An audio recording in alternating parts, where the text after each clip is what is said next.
বন্ধুরা সবাইকে বলেছিলাম খুশির শরীরটা প্রচণ্ড অসুস্থ। তো আজকে 3 দিন হয়েছে। তো তোমরা এর আগের ভিডিও দেখেছো, ডাক্তার ওষুধ দিয়েছিল, প্লাস আবার তোমার ওআরএস বগেরা অনেক কিছু দিয়েছিল। বলছে যে ঘরে ওকে ইয়ে খাওয়ার জন্য, তোমার ওআরএসগুলো খাওয়ার জন্য। তো ওআরএস প্লাস ওকে আমরা দই, এরপরে তোমার কলা, এগুলো সবগুলো খাইয়েছি।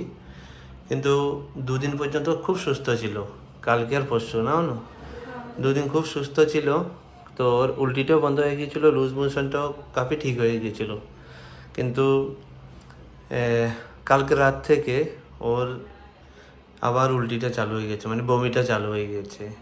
তো এখন আমরা সকালবেলা নিয়ে এসেছি ওকে ভর্তি করানোর জন্য। তো ডাক্তার চেক করে বলছে না, ওকে অ্যাডমিট করে যাও, কারণ ওর ভিতরে যে কমজোরিটা এসে গেছে, মানে শরীরটা প্রচণ্ড দুর্বল হয়ে গেছে, ওর জন্য আবার বমিটা চালু করে দিয়েছে। তো এখন এখন আজকে সকালবেলা এসে ডাক্তারকে দেখিয়ে ভর্তি করিয়ে দিয়েছি।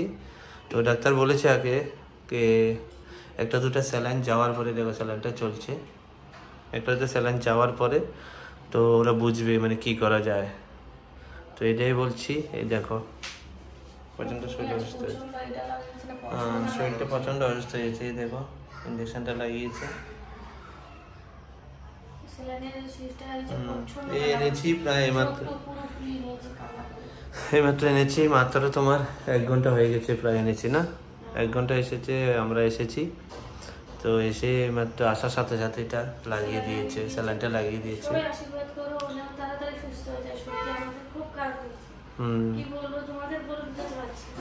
এই জন্য সবাইকে হ্যাঁ, আর সবার কাছে এটাই বলবে, প্লিজ সবাই আশীর্বাদ করো খুশি যাতে খুব তাড়াতাড়ি সুস্থ হয়ে যায়, কারণ আর বিশ্বাস করবে না, ভালো লাগছে না।